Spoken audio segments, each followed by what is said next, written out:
Bonjour Laurence. Bonjour. On voulait discuter de situation extrême, situation de crise, comment on fait en situation extrême. Et ce qui était important, c'est de prendre le sujet pour une fois, non pas sous l'angle de l'accident, mais sous l'angle de quelqu'un dont la vie a été modelée autour de cette idée, comment affronter l'extrême, comment faire en situation extrême. Et peut-être deux, trois idées comme ça, l'Antarctique, l'Himalaya, c'est quoi l'extrême?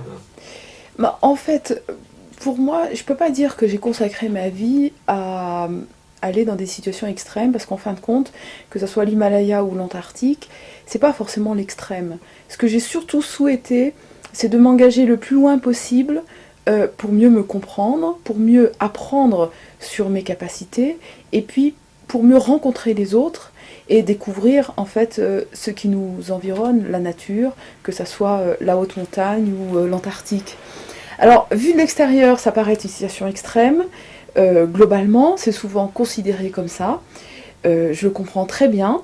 Mais en fait, pour moi, c'est plus l'idée de prendre la responsabilité, de m'engager pour aller le plus loin possible, en essayant d'aller au-delà des limites que je crois connaître. Et j'ai une très très grande fascination à cet aspect de l'inconnu de la vie. Je trouve ça incroyable de me dire que finalement, bon, apparemment je suis pas grand chose, et puis quand je vais me retrouver dans une situation un peu difficile, je vais découvrir des choses incroyables. Alors, on va revenir petit à petit sur toutes les couches qu'il y a dans cette prise en charge de soi-même dans l'extrême. Est-ce qu'on pourrait juste dire, pour quelqu'un qui n'a pas cette vue, mais qui découvre l'Antarctique, là, deux, trois points pour montrer à quel point quelqu'un normalement constitué va trouver des paramètres très très surprenants, quoi. Incontournable. Le grand froid, le froid extrême, ça vraiment le froid extrême. Pendant mon expédition, la température a descendu en dessous de moins 50 degrés Celsius à l'abri. Ça veut dire qu'en plein vent, en sachant que vous êtes exposé pendant 12 heures, tant que vous n'avez pas monté votre camp et votre tente, vous ne pouvez pas vous mettre à l'abri, ça demande toute une manipulation qui prend du temps, donc il faut prendre une marge de réserve. Ça veut dire que pendant 10 à 12 heures, il faut évoluer en se disant qu'on est dans une situation de mort potentielle, et pourtant il faut continuer à avancer, parce que 3000 km ça se fait pas comme ça, en se disant bon bah, je me repose un peu, puis j'y vais, puis je me repose, etc. Donc la température, ça c'est vraiment quelque chose d'incroyable en Antarctique. Et puis c'est le plus grand désert du monde. Donc il n'y a pas de vie, en tout cas il n'y a pas de vie humaine, il n'y a pas d'animaux, il n'y a rien qui puisse un petit peu vous rassurer et vous faire penser que oh bon bah finalement il y en a d'autres, donc moi je peux exister. En fait non, ça vous renvoie une seule image, c'est un monde purement minéral, et il faut finir par adopter l'idée que quelque part vous allez un petit peu faire partie de ces grains de glace. Vous allez perdre un peu de votre humanité telle qu'on la conçoit, telle qu'on l'aime. Et c'est une sorte de relation un peu surnaturelle, mais qui va vous permettre de vous intégrer, de vous faire accepter, et petit à petit de trouver des solutions pour faire son chemin. Alors, ce qui m'apparaît plus, c'est le deuil qu'il faut faire de beaucoup de repères Voilà. qui vont de soi. Et tout d'un coup, ça marche plus. Complètement. Et je crois que plus la situation est extrême, plus finalement il faut se libérer de tout ce que l'on croit connaître, qui peut être une entrave face à une situation que l'on ne maîtrise pas. Et puis il faut faire confiance à tout ce qu'on a appris auparavant. Alors évidemment, ça exige une très grande préparation. Je veux dire, vous ne pouvez pas partir dans une situation extrême s'il n'y a pas eu un entraînement, une préparation, une connaissance, une expérience. Et puis, donc, une fois que vous êtes libéré de tous ces repères que vous croyez connaître, il y a une sorte d'instinct qui se met en œuvre, qui va puiser dans tout ce que vous avez engrangé, sans vraiment savoir pourquoi vous avez accumulé toutes ces connaissances, et qui va s'appliquer directement, sans gaspillage, sans influence, et finalement, vous allez tirer le meilleur, je crois, face à une situation qui est inconnue, pour continuer à avancer et à réussir à atteindre un objectif. Parce que je suis très surpris, on se retourne, il n'y a plus personne. On se dit, bah, évidemment, je vais faire ça. Non, mais ça ne marche pas. Et une lutte continuelle face à des réflexes qui seraient tout à fait normaux, qui seraient excellents en situation normale, mais là, ça ne marche plus. Non, là, ça ne marche plus. En fait, très vite, vous vous rendez compte que vous êtes dans un univers qui ne veut pas de vous. et vous croyez que vous avez choisi le meilleur traîneau, le meilleur ski, le meilleur vêtement, et puis en fin de compte ça marche pas. Le meilleur vêtement il n'est pas suffisant, il faut marcher pour que le vêtement s'adapte, il faut adapter sa vitesse pour ne pas trop transpirer, pour que le vêtement fonctionne. Il faut alors il y a une espèce d'ajustement permanent par rapport à tout ce que vous avez préparé et qui demande aussi une très grande humilité. Qui demande de considérer que ce que vous avez en face de vous est beaucoup plus puissant et beaucoup plus fort que vous, mais vous êtes un être humain et il n'y a pas de raison, vous vivez sur une terre qui quelque part vous appartient et il n'y a pas de raison de ne pas pouvoir faire son chemin. Alors, j'ai envie de dire, on résiste beaucoup en général à l'idée de préparation. On se dit, bon, on verra bien. Commencez pas à compliquer les affaires. Or pourtant, comme vous le dites, quand on est face à quelque chose qui ne marche plus, on va tirer de soi la préparation. Alors, dans cette phase de préparation, quelques idées clés. Comment on fait pour se préparer pour aller en Antarctique? Qu'est-ce qu'il faut absolument faire? Il faut que les bases évidentes, comme par exemple la préparation physique, alors l'entraînement, vous savez que vous allez skier, donc vous entraînez à skier, la traction du traîneau, vous savez que vous allez tirer 150 kg, donc il faut adapter son corps pour que cet effort devienne supportable. Il faut préparer son matériel en imaginant que les vents forts, le froid, qu'il va falloir monter, démonter, faire ça, de façon à ce que toutes ces espèces de choses matérielles, vous puissiez sur le terrain un peu les oublier. C'est-à-dire avoir une très grande disponibilité pour tout ce que vous n'avez pas pu préparer. Et surtout être conscient que plus vous êtes préparé, et de toute façon, quelle que soit votre préparation, il va y avoir des inconnus énormes. Et je crois que ça, c'est extrêmement important. Je ne sais plus ce que je voulais dire. Oui, dans la phase de préparation, parce qu'il me semble, ce que vous dites, ce qui me semble très, très important, c'est que on n'est pas en train de se défendre en disant « je vais appliquer mes bonnes techniques habituelles ».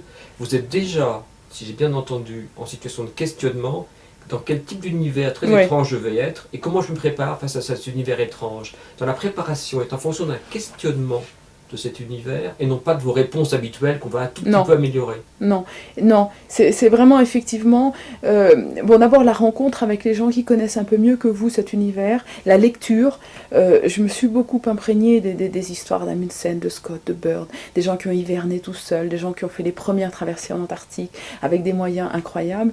En même temps ça m'a fait énormément peur. Et en même temps, le fait d'avoir peur et d'être effrayée par rapport à ça m'a obligée à me dire, bon voilà, moi, à mon époque, voilà, qu'est-ce que j'ai à ma disposition, de quoi je vais pouvoir me servir, et pourquoi je vais pouvoir aller encore plus loin qu'eux, et participer à cette exploration.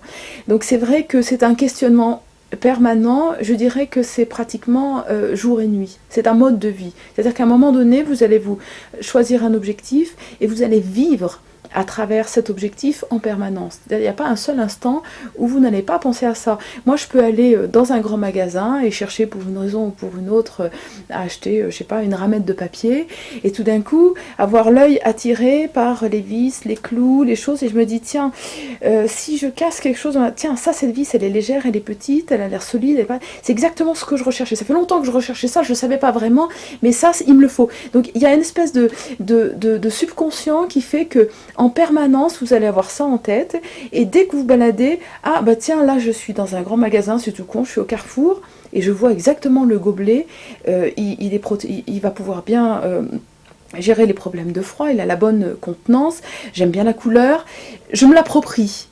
Et donc, en fin de compte, dans la vie de tous les jours, par rapport à un univers sur lequel je réfléchis, je vais m'approprier des objets qui vont me permettre, en fait, de me constituer une espèce de base de vie que je vais emmener avec moi et qui, quelque part, sera une sorte de cocon sur lequel je vais pouvoir m'appuyer. Voilà. Et puis, donc, la préparation, c'est la préparation physique, c'est la préparation matérielle, c'est la préparation psychologique.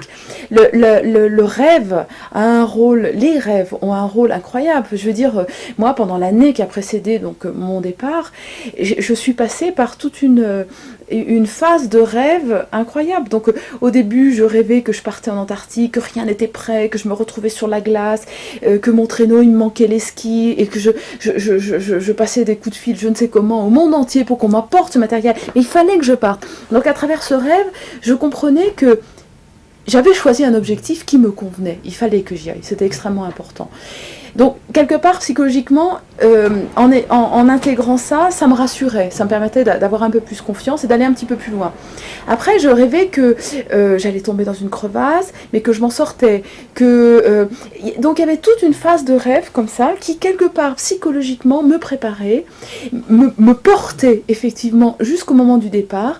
Et lorsque je me retrouvais dans la situation, je n'avais pas de problème psychique. Enfin, je veux dire, quelque part, j'étais un peu à ma place, entre guillemets, un tout petit peu. La situation, puisqu'on a quelque chose. Voilà, c'est quelque chose, et il y a toute une préparation comme ça qui est extrêmement importante, et c'est pour ça qu'on ne peut pas prendre ça à la légère. C'est vraiment quelque chose pour lequel vous consacrez votre vie, et je pense que une situation extrême, bon, il y a toutes sortes de situations extrêmes, mais quand vous choisissez de vivre une situation extrême qui va être longue, qui va vous engager totalement, cette préparation, elle est totalement indispensable. Sinon, ce ne sont que des réactions, et c'est parfois pas suffisant à long terme. On en vend 2-3, mais la quatrième, on chute.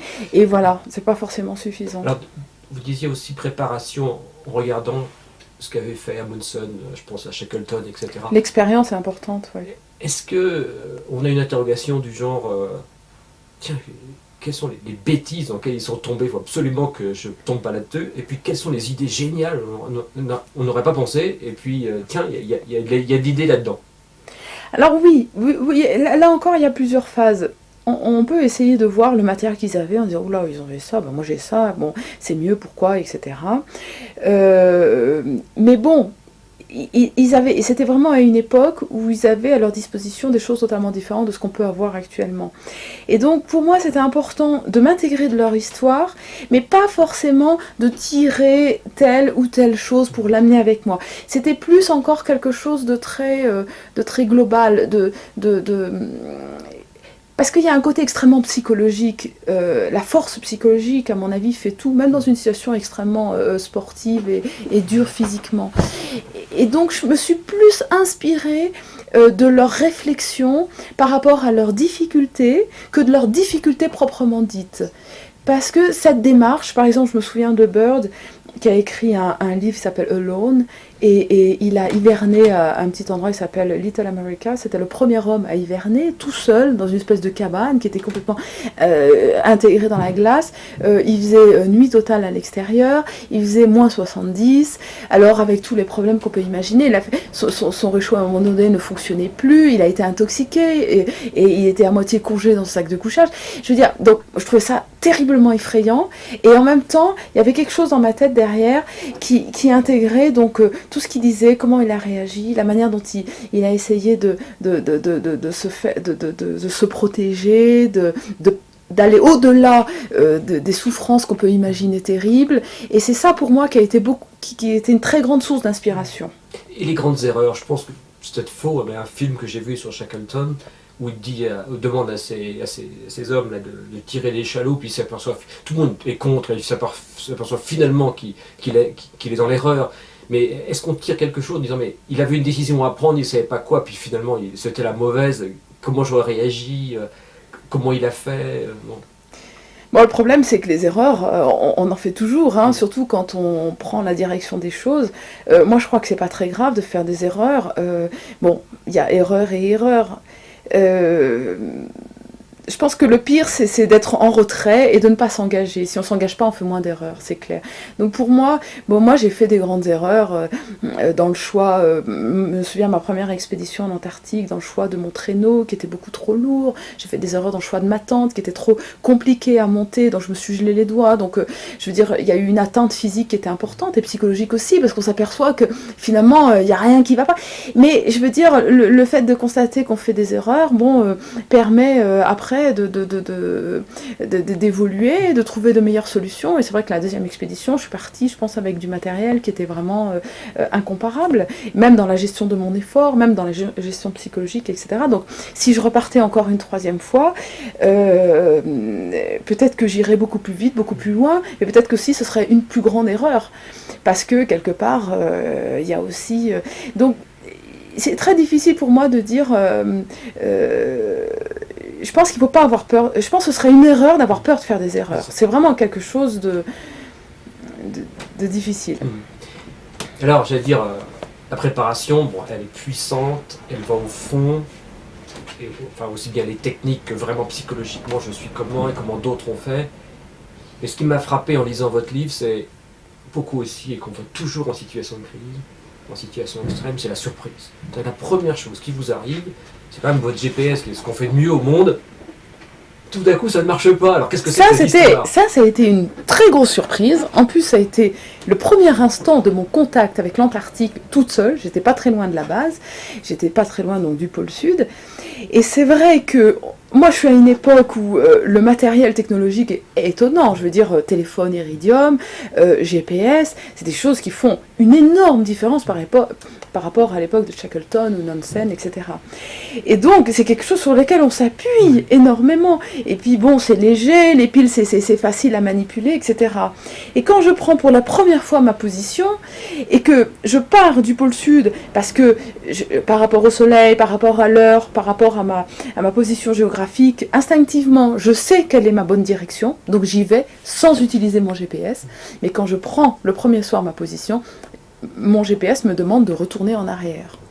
Donc c'est vrai que là, j'ai eu vraiment un moment de révolte, en disant « Merde, je me suis super bien préparée, j'ai le meilleur matériel du monde, je me le dis.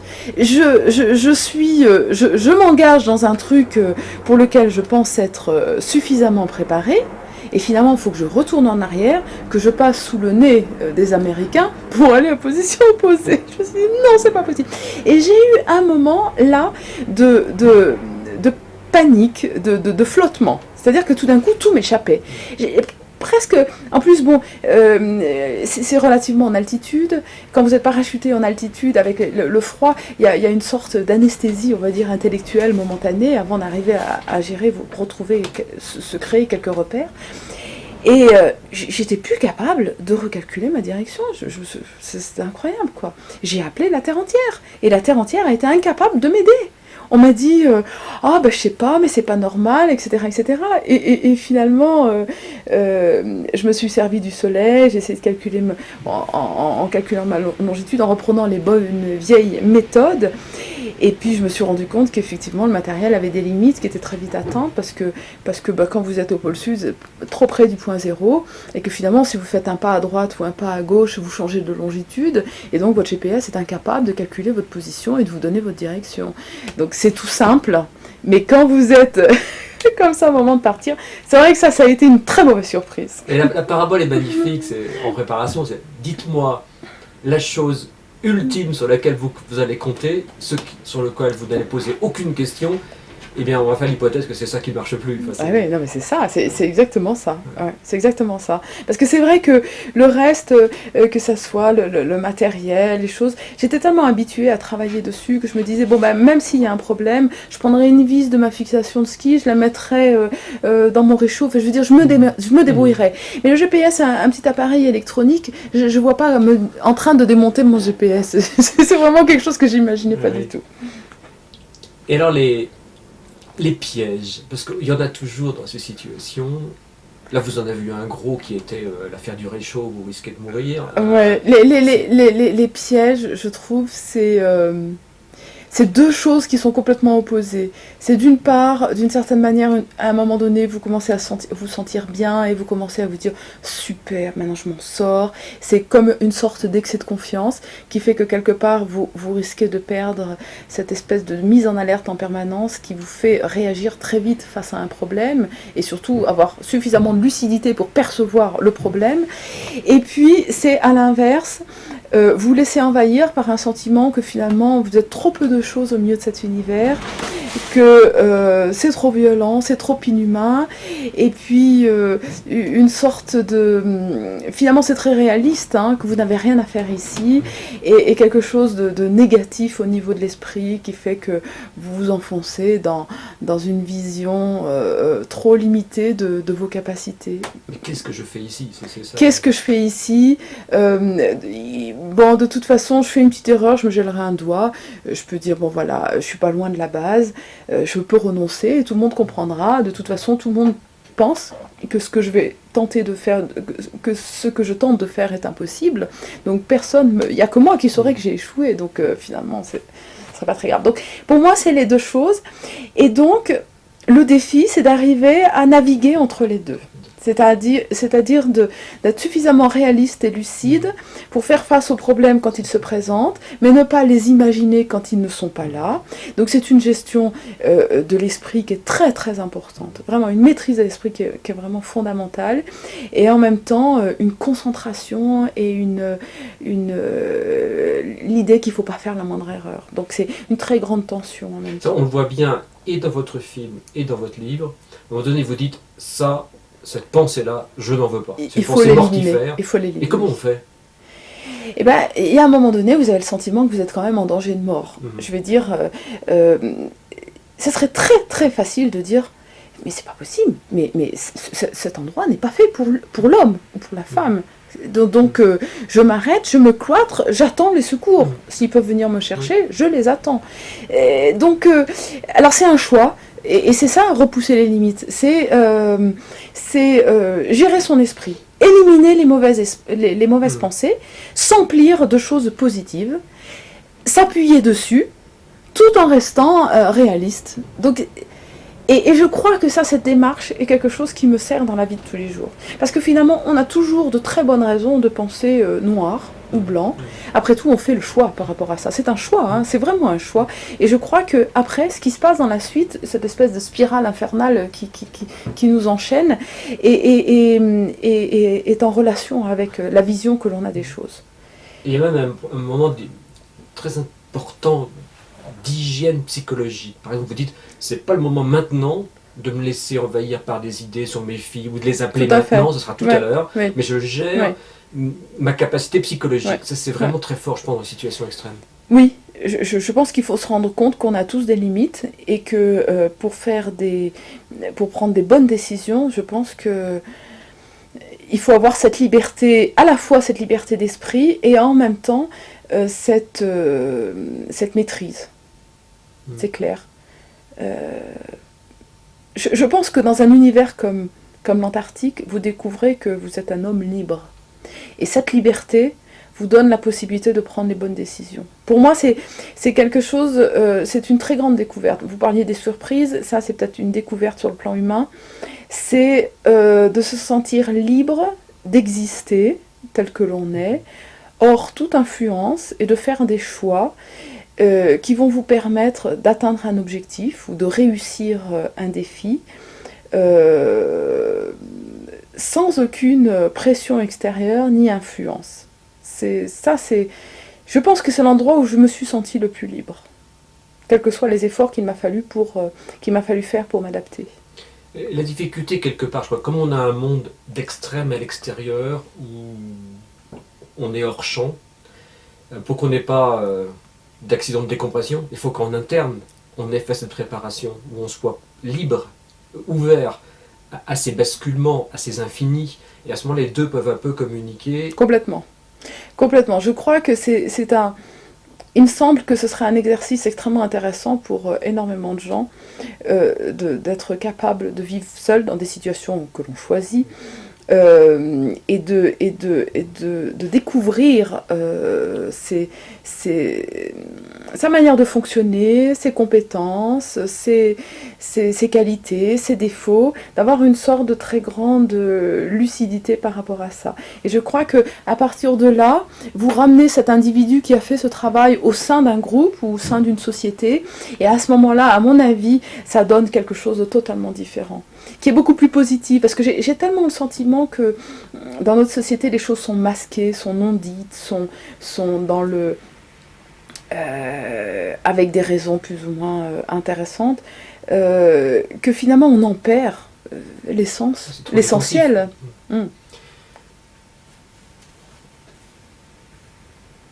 Là, on est confronté à la solitude et à la difficulté de l'infini dans la solitude, mais il y a une autre ligne dans votre livre, et une autre ligne de témoignage, c'est l'équipe. Comment avec d'autres on prépare ça? Comment celui qui est en situation extrême vit la relation avec un coach ou quelqu'un d'autre? Et puis le coach, comment il vit ça? Lorsqu'on voit bien, à un moment donné, c'est pas la peine de raconter des histoires, il ne peut rien faire. Et pourtant, il va trouver une voie. Et pourtant, il fait. Dans le mode, écoutez, on s'est bien compris, on s'est, même pas la peine qu'ils le disent non plus, on s'est bien compris sur le fait que je ne te sortirai pas de là facilement, mais on s'est bien compris sur le fait qu'on va quand même s'en sortir. Donc il y a quelque chose de magique. Est-ce qu'on peut essayer de comprendre un peu mieux comment on prépare ça, comment on le fait, dans votre esprit, dans celui du coach? D'abord, il faut avoir une très grande confiance entre les individus, et ça s'établit pas immédiatement. Il faut avoir une très grande honnêteté dans les objectifs de chacun et dans les moments que l'on partage avant l'expédition, je veux dire dans la préparation, etc. Y compris dans les mauvaises choses de son caractère. Je veux dire, moi je peux être extrêmement violente, extrêmement cassante, et c'est vrai que Kiel sait très bien ça, et dans ses réactions par rapport à ça, il prend sur lui, et le fait de constater ça, moi, je veux dire, je vais plus loin avec lui, lui voit, je veux dire, c'est tout un enchaînement de choses, et donc, je crois que le terme le plus important, c'est le terme de l'honnêteté, sur le plan humain, voilà, que chacun sache ce qu'il veut, pourquoi il le veut, et qu'ensuite, dans la situation difficile, finalement, après, il n'y a plus que l'objectif qui compte. Bon, quel c'était votre coach? C'est un Norvégien. Il a fait des expéditions avec vous. Enfin, lui aussi, il s'est mis en situation extrême. C'est comme ça qu'on peut communiquer, sans doute. Oui. Et vous communiquez en anglais? Enfin, comment ça se passe? On communique en anglais. Pendant cette expédition, ce qui a été extrêmement important, et dans les moments les plus délicats, c'est de savoir que je pouvais dire certaines choses et que je savais exactement ce que lui allait en tirer et en comprendre. Et lui savait exactement ce qu'il devait me dire, en sachant que moi je savais pourquoi il me disait certaines choses et non pas d'autres choses. C'est cette espèce de complicité qui a fait que, parce que parfois il faut pas dire forcément les choses, ça peut enterrer quelqu'un si on lui dit trop brutalement, écoute, t'es dans la merde, je vais venir te chercher. Je veux dire, bon, il y a une espèce de magie dans l'échange qui fait que dans les moments difficiles, sa réaction n'a été que stimulante, et que moi, dans les moments difficiles, il n'a jamais été désespéré, il a été parfois dans un très grand souci, mais je pense qu'il était intimement convaincu que je m'en sortirais. Donc il y a cette espèce de confiance, de complicité, d'honnêteté, qui fait que chacun à sa place va donner le meilleur et faire tirer le meilleur de l'autre, quoi. C'est vraiment...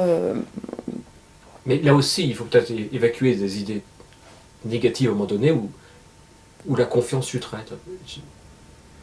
Je peux pas lui dire ça parce que j'ai plus confiance, ou je sens qu'il n'a plus confiance en moi. Enfin, il y a des moments qui doivent être extrêmement limites dans cette relation quand c'est trop dur. Oui, mais jamais j'ai eu le sentiment qu'il n'aurait plus confiance en moi. Enfin, je veux dire, non, jamais. Et ça, je pense que dans une équipe, que chacun, il y a une espèce qu'il y ait cette confiance qui s'établisse, et que chacun pense que chacun est le meilleur dans son domaine, et qu'après l'équipe ne soit là que pour faire ressortir cet ensemble de qualités pour un objectif commun. Pour moi, ça me semble tout à fait extraordinaire. Et les événements rageants dans ce genre d'expédition, vous êtes là, tout marche bien, enfin ça marche très très bien. Et tout d'un coup on vous dit, il faut reprendre le camion pour aller dans l'autre sens, refaire tout ce qu'on a refait. Alors que vous étiez près du but, on vous dit, vous n'avez pas le droit, on vous ramène et vous reprendrez après. C'est dur, ces arrêts de rythme. Alors, c'est dur physiquement, c'est dur psychologiquement, et puis en même temps, c'était le contrat. Enfin, je veux dire, il y a un respect à avoir par rapport aux gens qui s'investissent à vos côtés, parce que finalement, le plus grand succès de cette expédition, c'est pas le fait que j'ai atteint la côte, c'est que tous les gens qui ont travaillé avec moi en ont tiré quelque chose d'extraordinaire, que ce soit les scientifiques, que ce soit les techniciens, que ce soit Kiel, que ce soit tous les gens qui m'ont entouré. C'est ça qui était extraordinaire, c'est ce succès de cette micro-société qui s'est créé autour d'un objectif. Et finalement, moi, mes petits désagréments et ma petite, je veux dire, mal-être, parce qu'il me fallait revenir en arrière, tout, c'est pas très important, je crois. Je crois que c'est pas très important. Je crois que là, j'ai découvert que finalement, le plus important, c'était de réussir ensemble. Voilà. J'avais, je crois, prouvé tout ce que j'avais à prouver. Je suis passée au-delà de ça. Je suis passée vraiment dans une très grande satisfaction. Et finalement, c'est certainement ce qui me porte et qui me portera certainement. C'est pour ça que je pense que c'est la plus belle expédition que j'ai réalisée.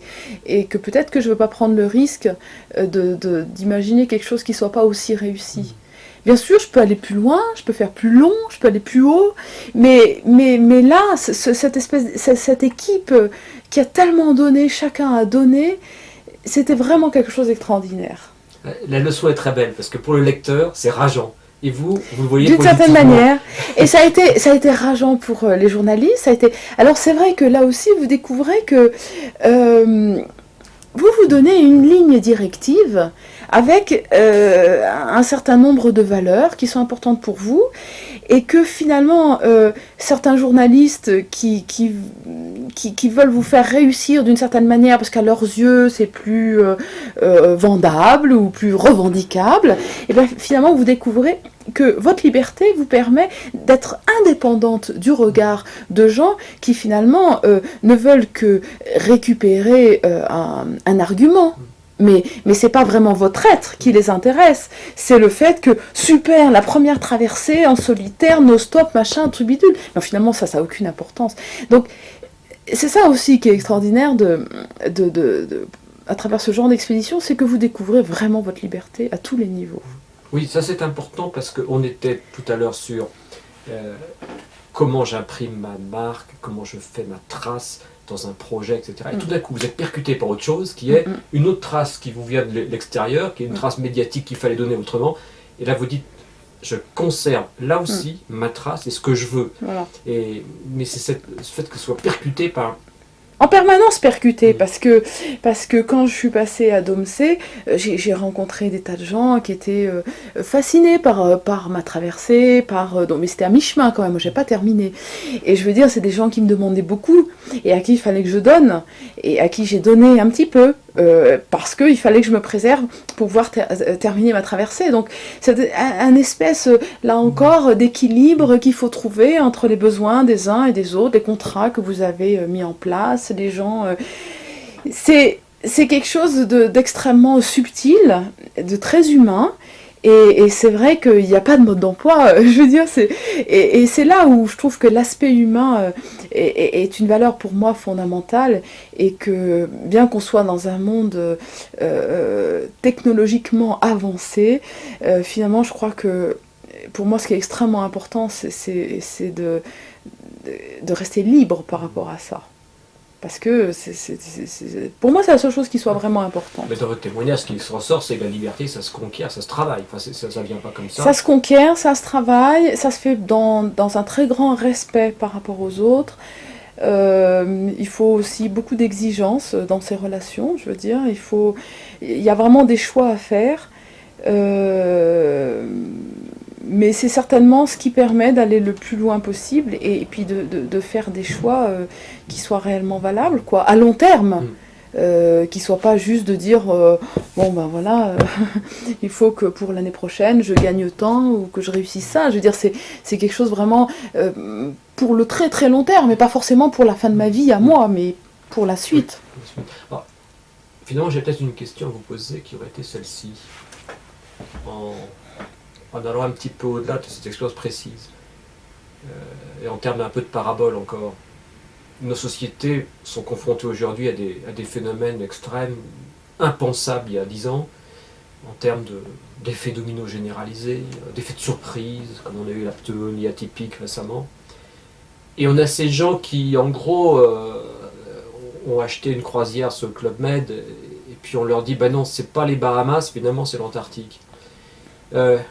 Ils sont là, ils ont des sandales, et puis donc ils se disent, bon, il faut qu'on s'équipe autrement, il faut qu'on pense... Vous auriez quoi à leur dire, alors que on voit bien que ça va changer, les turbulences sévères vont arriver, ils sont là, il faut quitter un univers un peu cocon, on leur avait dit ça va être très très bien, 2 mois de vacances, il va faire chaud, puis on se retrouve avec autre chose. Qu'est-ce que vous auriez vraiment envie de leur dire C'est une question un petit peu difficile parce que si je suis très pratique, je dirais que les gens qui partent sur une croisière aux Bahamas et qui se retrouvent en Antarctique, ça va leur faire drôle. Et ben c'est de sortir de leur cocon, c'est de sortir et de se dire et de se faire confiance, de se dire ben je vais trouver au fond de moi, voilà, je me retrouve dans une situation qui est surprenante, qui va être extrême, et ben je vais puiser au fond de moi. Donc voilà, je sors mes a priori, je sors de tout ce que je crois savoir, je sors de ce que j'ai appris, je sors de mon petit plaisir, je sors de mon petit confort, et je vais essayer de m'adapter à une situation auquel je ne m'attendais pas. Ça, c'est vraiment quelque chose d'intéressant. Et avec les autres qui, tout d'un coup, deviennent... Différents ? Oui. Parce que c'est vrai que les gens vont se montrer différents, tout à fait. Donc avoir cette ouverture d'esprit, d'essayer de ne pas se donner une image trop rigide des autres pour découvrir. Mais c'est fascinant, ça. C'est extraordinaire. Ça, pour moi, c'est l'histoire de la vie. Et comment bâtir des équipes dans cette nouvelle situation, rapidement, refonder de la confiance? Bah après, il y a une histoire de survie et de se dire, bah voilà, maintenant, je suis plus tout seul à vouloir me dorer sur la plage. Maintenant, il faut survivre dans une situation qui nous surprend. Et donc, et ben, je pense qu'il faut aussi beaucoup de générosité et beaucoup d'attention vis-à-vis des autres. Il faut aller vers l'autre. Ça, c'est important. C'est vrai que je trouve que souvent on est dans une société quand même assez égocentrique où bon, chacun s'accroche à ses petits privilèges, à ses petits plaisirs, sans trop se soucier de ce qui se passe autour. C'est pas évident, je trouve. Peut-être pédagogiquement pour le film, est-ce que vous pourriez rappeler rapidement l'Antarctique, c'était quand? Quelques éléments, votre coach était qui, juste pour qu'on puisse le fixer quelque part. Alors, donc, Kjell est norvégien. C'est pas vraiment mon coach. On va dire que c'est quelqu'un avec qui j'ai beaucoup appris sur le terrain, que j'ai rencontré en Antarctique, à travers une première expédition lorsque je suis devenu le premier Français à atteindre le pôle Sud en 96-97. J'ai traversé de l'Est au pôle Sud, donc 1400 km. Et lui travaillait avec un autre Norvégien, qui est certainement le plus fort, le plus grand explorateur polaire de notre époque, qui s'appelle Borge Ausland. Et donc, finalement, Kjell a décidé aussi de travailler avec moi, et c'est comme ça qu'on est parti. Et il a beaucoup tiré de l'autre Norvégien, il m'a beaucoup donné, et je crois qu'il a aussi tiré de moi, et qu'il donnera à quelqu'un d'autre. Enfin bon, tout ça, voilà. Donc ça, c'est Kjell. Ensuite, après cette première expédition en Antarctique... C'était quand ? C'était 96-97. J'ai trouvé que c'était terrible, mais que j'avais tout à apprendre, mais que c'était un univers qui m'avait complètement fascinée et que je voulais aller le plus loin possible par rapport à ça. Donc j'ai mis 3 ans pour préparer une autre expédition qui, mis bout à bout, faisait la première traversée intégrale de l'Antarctique, et qui est donc de partir du pôle Sud jusqu'en Terre Adélie, donc de la côte nord-sud-est, de la côte jusqu'à la côte est, voilà, en face de la Tasmanie. Et là, cette fois, ça faisait 3000 km. Et surtout, ce qui était important, c'est que la première partie, entre le pôle Sud et Dôme C, c'était 1800 km que personne ne connaissait, et donc sur lequel j'avais pas d'informations, et qui c'est très impressionnant quand vous êtes dans un univers aussi violent, de vous dire qu'en plus... vous n'avez rien sur lequel un peu vous appuyer, quoi. Il y a très peu de repères. Voilà. Et donc ce sont les 2 seules expéditions dans ma vie que j'ai faites en solitaire.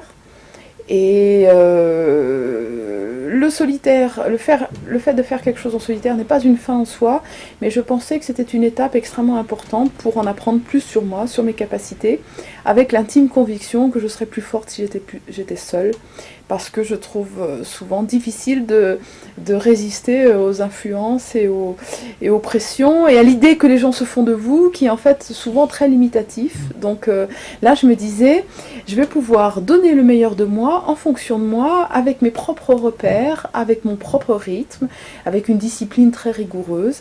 Et effectivement, c'est ce qui s'est passé. Ça m'a beaucoup appris, et c'est la raison pour laquelle maintenant j'ai plus envie de repartir en solitaire.